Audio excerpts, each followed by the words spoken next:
je suis François Fontany de l'ALCA Nouvelle-Aquitaine.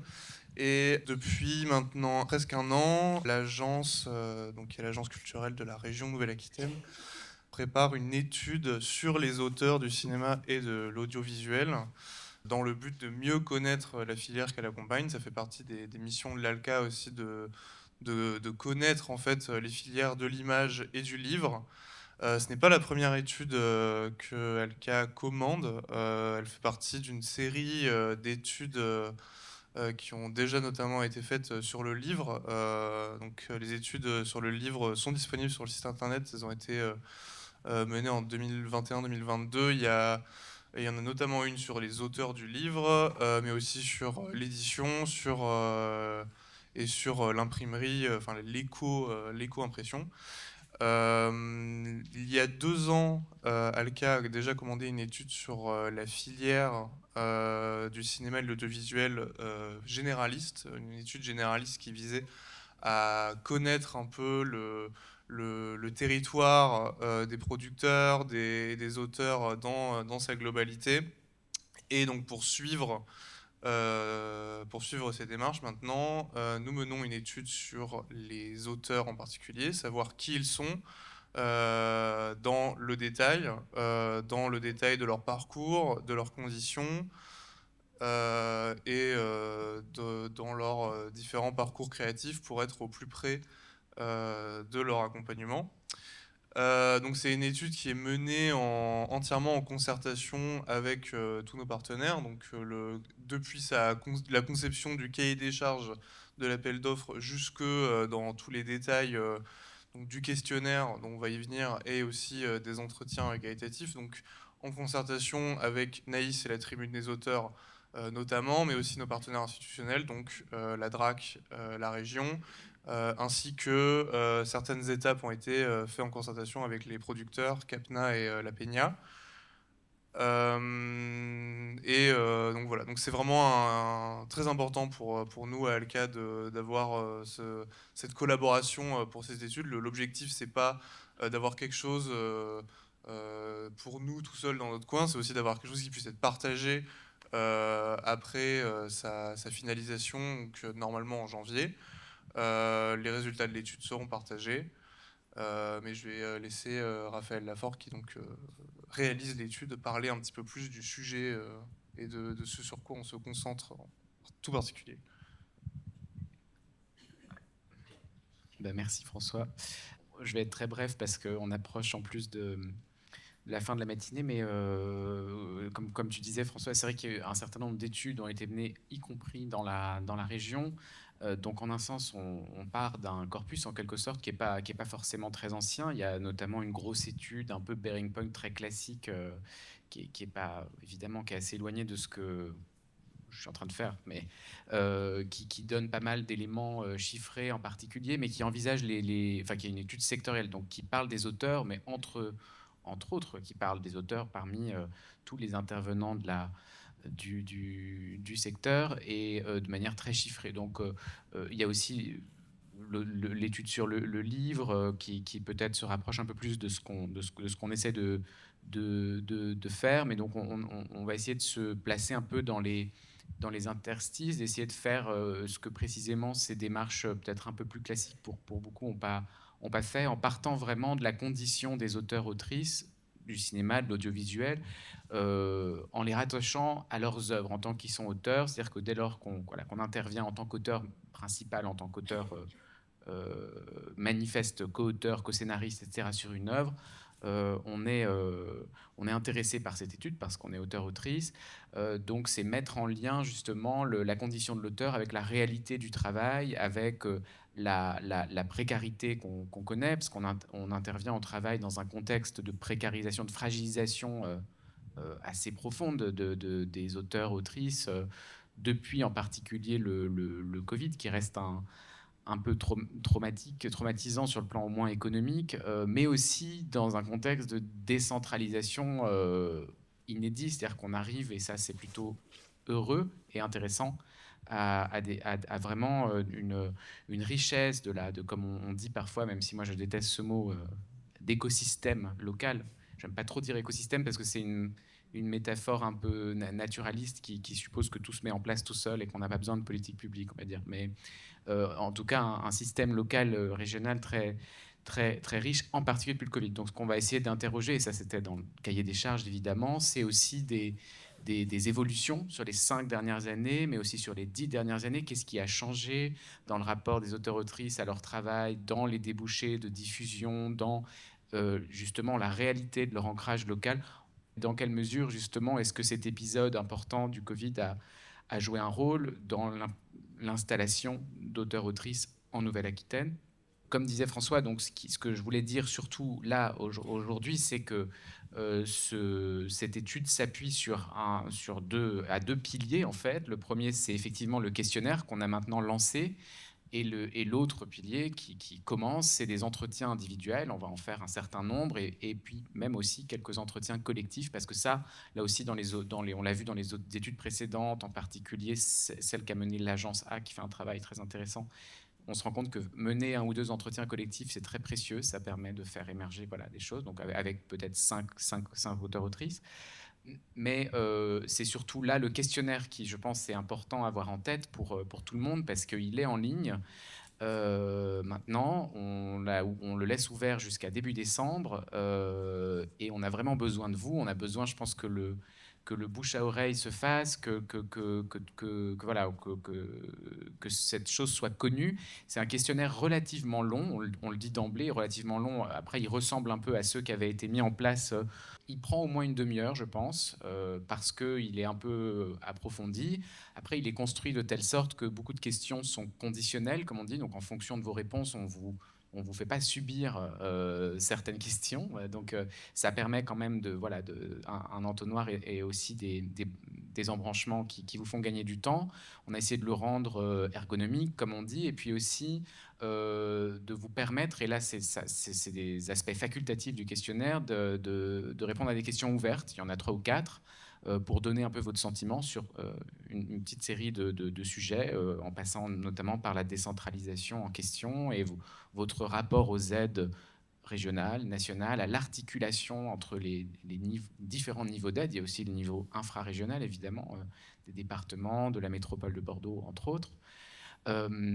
Donc c'est un outil dont vous pouvez aussi vous emparer à votre manière. Vous n'êtes pas obligé de répondre à ces questions ouvertes, par exemple, si vous manque du temps ou de l'inspiration, mais ça peut être très précieux, et ça sera aussi précieux pour moi, pour nous, dans la façon dont on finalisera les fameux entretiens, puisqu'on pourra éventuellement partir de réponses au questionnaire pour se rapprocher de gens en leur disant votre situation est intéressante, est-ce qu'on pourrait discuter un peu? Mais je précise d'ailleurs à ce titre, parce que c'est important, mine de rien, que ça n'empêche pas que le questionnaire est strictement anonyme. Ça, c'est des choses qu'on a reprécisées, évidemment. De toute façon, c'est la loi. Donc, rassurez-vous, il n'y a que moi qui puisse faire le lien entre les répondants et les réponses. Un certain nombre de données seront conservées par ALCA pour le traitement des données, mais ce lien comme ça et l'identification des répondants, il n'y a que moi qui pourrais le faire. Donc, vous êtes protégé en quelque sorte par un anonymat qui est bien naturel. Vous pouvez m'écrire, vous pouvez écrire à François aussi.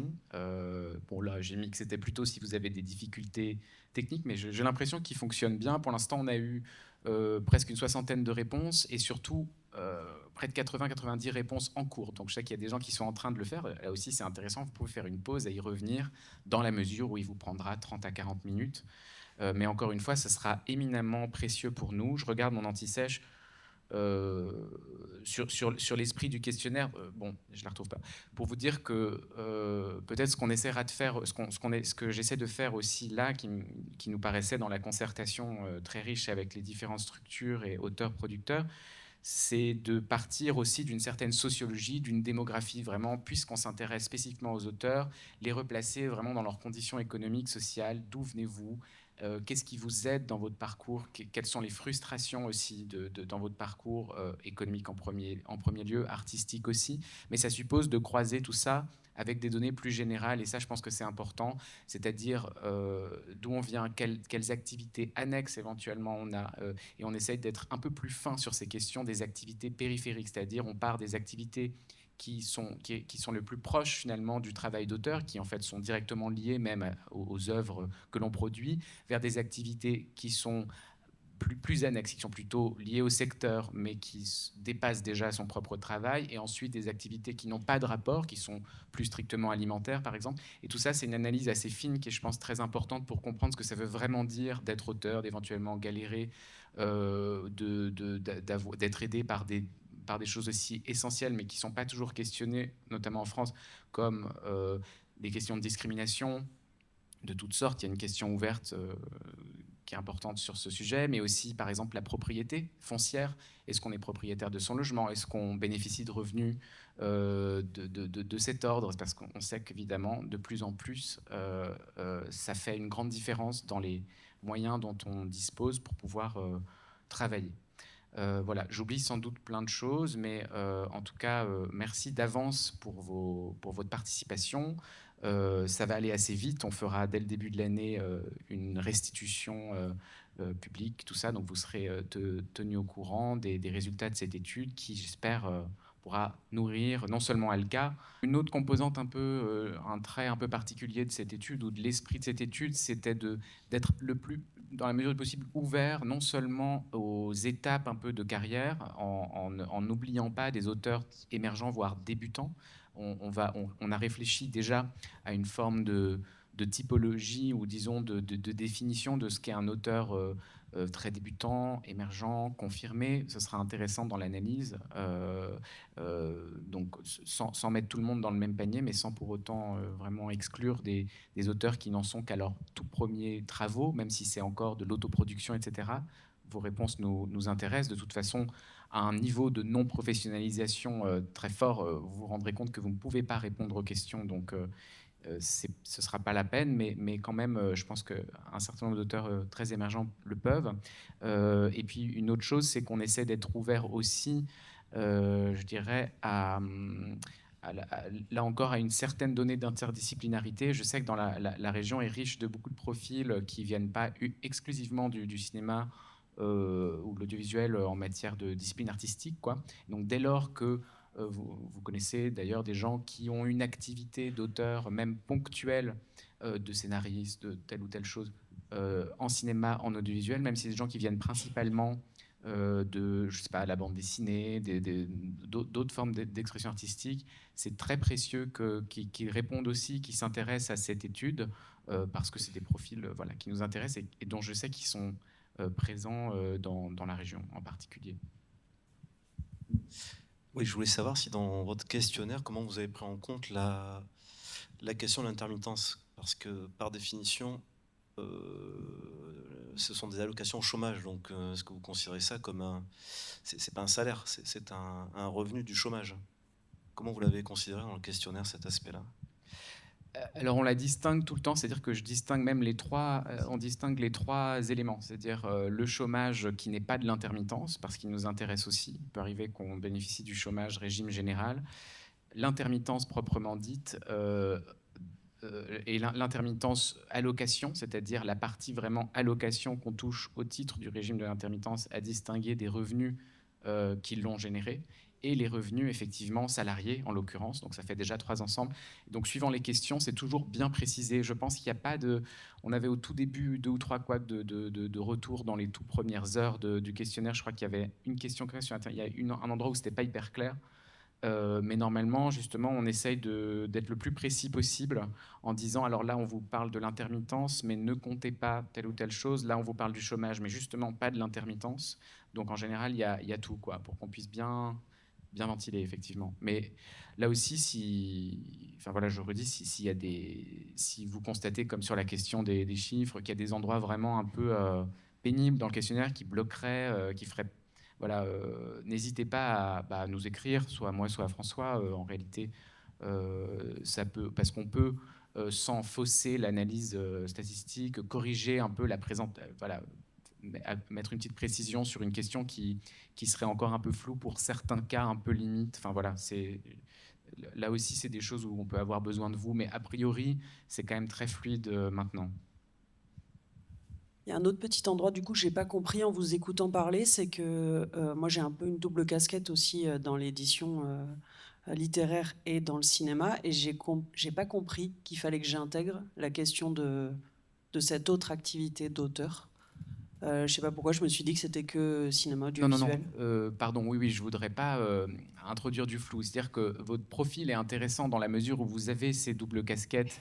Et donc ça, c'est des endroits que vous avez dû mentionner au début parce qu'il y a des questions sur est-ce qu'il y a d'autres disciplines où vous intervenez ou des choses comme ça. Mais par contre, dans le questionnaire, comme c'est bien dit un peu en préambule, puis dans les premières questions, quand on parle d'œuvres et du fait d'être auteur-autrice, dans ce questionnaire, c'est seulement pour des œuvres du cinéma et de l'audiovisuel, effectivement. Ok, donc j'ai bien compris. Oui, non. Il ne faut pas mélanger avec... Ouais.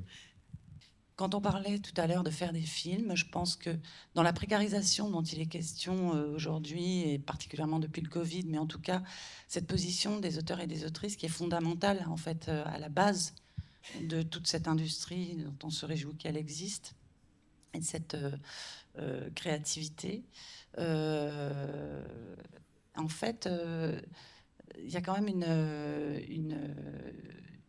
enfin, cette précarisation, elle arrive à des moments, à des réflexions sur, par exemple, comment faire des films avec moins d'argent, avec très peu d'argent. Comme si on intégrait quelque chose de plus ordinaire. Hier, on était à l'inauguration de l'Académie Manot avec des questions d'égalité des chances, je dis entre guillemets. En tout cas, on lutte contre une espèce de normalisation ou de déterminisme social. Voilà. Et c'est très bien qu'on fasse ça dans cette école, ça a l'air super. Mais il n'en reste pas moins que finalement, faire des films sans argent, c'est réservé à ceux qui en ont. Ça, c'est la réalité.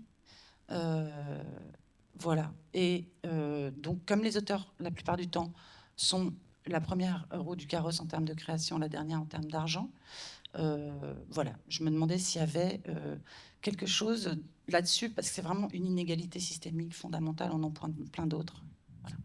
Voilà. Après, ça, c'est des éléments aussi qui émergeront au moment de l'analyse, mais il y a il y a pas mal de questions assez basiques, si je puis dire, sur les conditions sociales des personnes qui répondent, surtout au début, les CSP des parents. Sur la question de la propriété, c'est précisé. Est-ce que c'est une propriété qui a été héritée ou non? Oui, il y a des questions sur la condition économique de la personne et sociale, au-delà de simplement le film, quoi. Il y a vraiment, pour pouvoir croiser ces informations aussi. Oui, c'est ça, j'allais dire que dans le croisement, on pourra en fait déduire des choses qui ne font pas l'objet de questions spécifiques. En l'occurrence, il n'y a pas de question sur un héritage non patrimonial, c'est vrai. Aussi parce que ça devient parfois délicat d'interroger sur certains éléments. C'était déjà bien, je trouve qu'on interroge sur la propriété, y compris la propriété des parents et des grands-parents, à vrai dire. Bon, c'est déclaratif, voilà.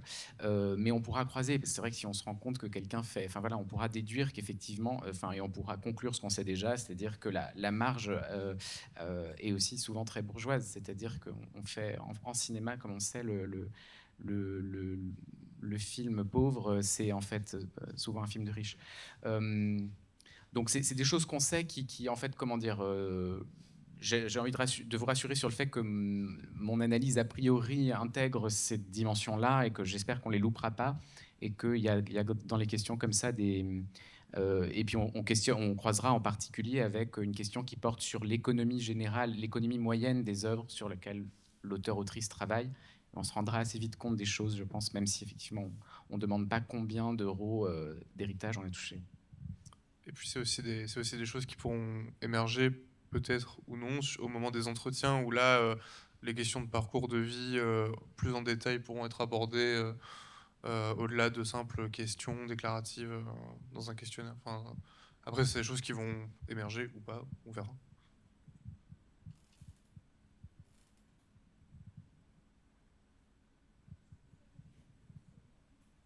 Plus de questions?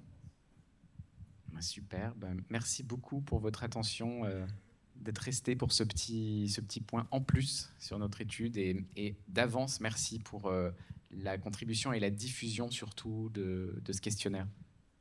Oui, merci beaucoup. Et vraiment, parlez-en et remplissez-le. Et c'est très important pour nous à Alka et pour tous les gens qui ont le besoin d'utiliser cette étude. Pour mieux connaître la filière, on a besoin d'un maximum de réponses pour que ce soit le plus représentatif possible. Donc merci et merci d'avance.